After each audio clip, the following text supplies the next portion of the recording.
Avez-vous déjà eu l'impression que plus vous accumulez, plus vous vous perdez? Que chaque nouvel objectif ajouté à votre liste vous éloigne un peu plus de ce que vous êtes réellement? Je vous pose cette question parce qu'elle revient souvent lors de mes échanges. Pourquoi, malgré tout ce que j'ai, je ne me sens pas alignée? Aujourd'hui, j'aimerais qu'on parle de luxe. Vous savez, ce luxe dont personne ne parle vraiment.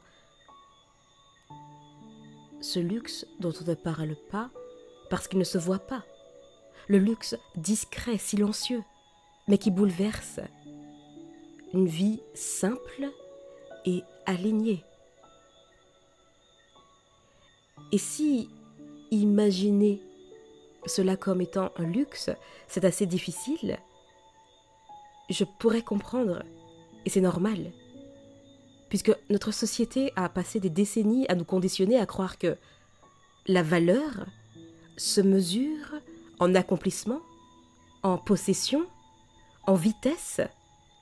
On nous a appris à avancer constamment, parfois même sans savoir où on va. Vous connaissez peut-être cette sensation. Vous êtes là, physiquement, mais mentalement, vous courez. Vous pensez déjà à ce que vous devez faire ensuite. On pourrait presque croire que votre esprit vit dans demain, dans tout à l'heure, dans the next step, dans le après. Et pourtant, ce demain n'arrive jamais vraiment, n'est-ce pas? Une vie simple et alignée, c'est une vie où votre esprit habite à nouveau votre corps. Où vous faites ce que vous faites maintenant sans courir vers la prochaine étape. Mais avant de simplifier, il faut observer. Demandez-vous quel est le dernier moment où j'ai fait quelque chose lentement. Boire un café, mettre un pull, fermer une porte, pas pour être productif ou productive, mais juste pour le faire. Souvent, on a tendance à précipiter toutes ces choses, toutes ces actions du quotidien. Et ralentir sur ces gestes simples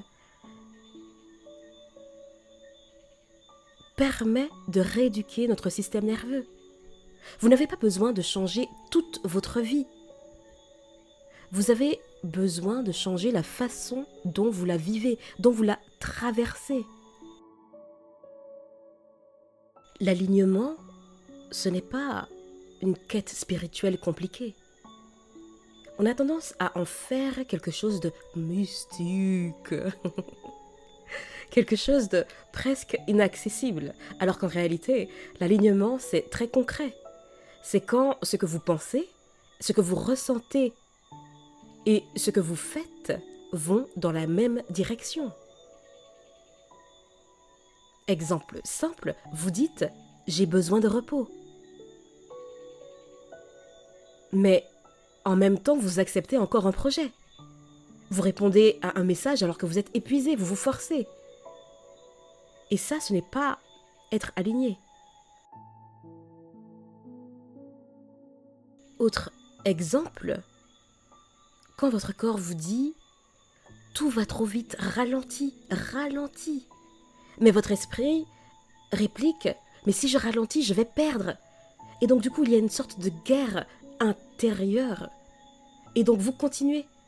Et là non plus, vous n'êtes pas aligné. L'alignement, c'est quand vos choix respectent vos limites, vos valeurs et votre rythme réel. Et ça, à mon humble avis, c'est le vrai luxe. Parce que ce luxe-là n'est pas... Ce luxe n'est accessible qu'à ceux qui osent se regarder honnêtement. Et donc potentiellement à un plus grand nombre qu'on pourrait l'imaginer. Vous savez, il y a cette phrase que vous avez sûrement déjà entendu, travailler plus pour gagner plus. Et en anglais, on dit less is more. Moins, c'est plus finalement. Le plus en question ne serait-ce pas moins. Ah là là, je m'égare et très certainement que je vous égare aussi. Mais ce n'est pas seulement esthétique ou minimaliste que de dire moins c'est plus. C'est profondément psychologique. Plus vous accumulez, plus vous devez gérer. Plus vous répondez oui, plus vous vous épuisez. Plus vous vous comparez, plus vous vous perdez. Et ça se voit tous les jours. Des personnes talentueuses, brillantes, généreuses, qui se noient dans ce que j'appelle l'excès de vie. Un trop-plein de tout. Trop d'obligations, trop d'informations, trop de choix,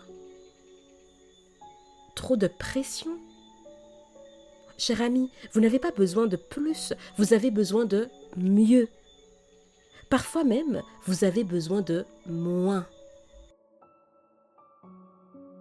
Simplifier, ce n'est pas perdre, c'est reprendre la main. Imaginez que vous tenez des dizaines de sacs dans vos mains. Certains sont importants, d'autres sont inutiles, mais vous ne pouvez plus bouger, vous êtes figé. Simplifier votre vie, ce n'est pas tout lâcher, c'est choisir ce que vous gardez. Ce sac-là, je garde, ce sac-là, je pose, ce sac-là, bon, je pose aussi.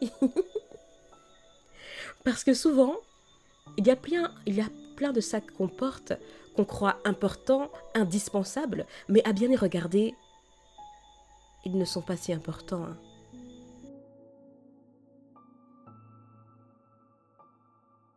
Pendant une semaine, ne changez qu'une seule chose, une seule. Par exemple, décidez que le soir, vous éteignez votre téléphone portable 1 heure avant de dormir, ou que vous rangez un seul tiroir, ou que vous marchez 10 minutes par jour sans écouteurs. Pourquoi ? Parce que votre système a besoin de victoires accessibles. Il a besoin de sentir qu'il peut changer. Et non pas se prendre une révolution en pleine figure.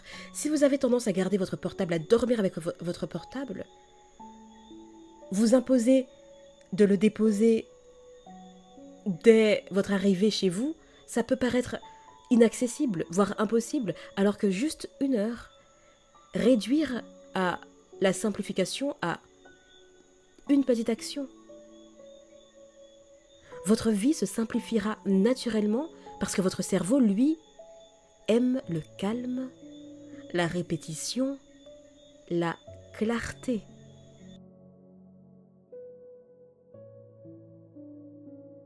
Quand on enlève le bruit, le superflu, la course, il reste quelque chose de précieux. Vous. Et parfois, ce vous peut surprendre, parce que sans le cadre social, sans les obligations, sans les injonctions, vous découvrez ce qui vous fait réellement du bien. Peut-être que vous pensiez aimer sortir, et en réalité, ce qui vous nourrit, c'est la solitude créative. Être posé chez vous et écrire, lire, peindre, dessiner, bricoler.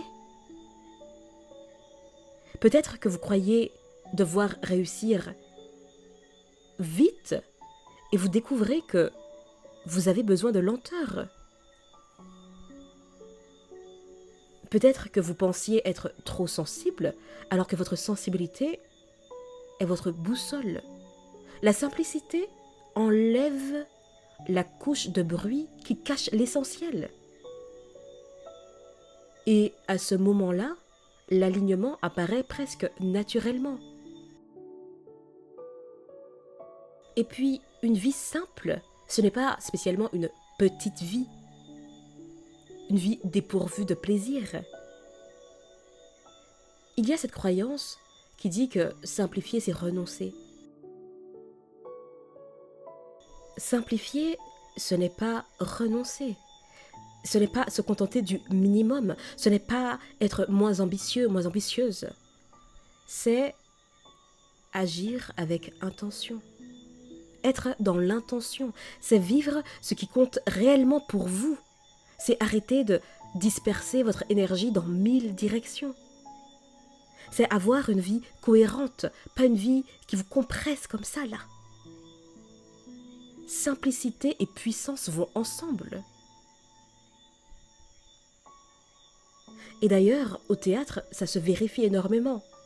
Quand le comédien est sur scène et qu'il a tendance à vouloir jouer, vouloir montrer qu'il sait jouer, l'impact sur le public n'est pas le même que le comédien ou la comédienne qui vient, qui vit et qui vibre son message et qui le dit de manière simple, claire. La différence est énorme. Parce que quand vous enlevez le superflu, votre énergie, elle, ne se perd plus, elle se concentre. Avant de se quitter, j'aimerais vous proposer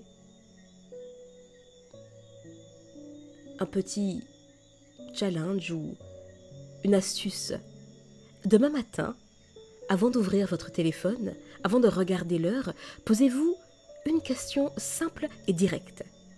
De quoi ai-je réellement besoin aujourd'hui ? Pas qu'est-ce que je dois, pas qu'est-ce qu'on attend de moi, pas qu'est-ce qu'il faut, mais de quoi ai-je besoin ?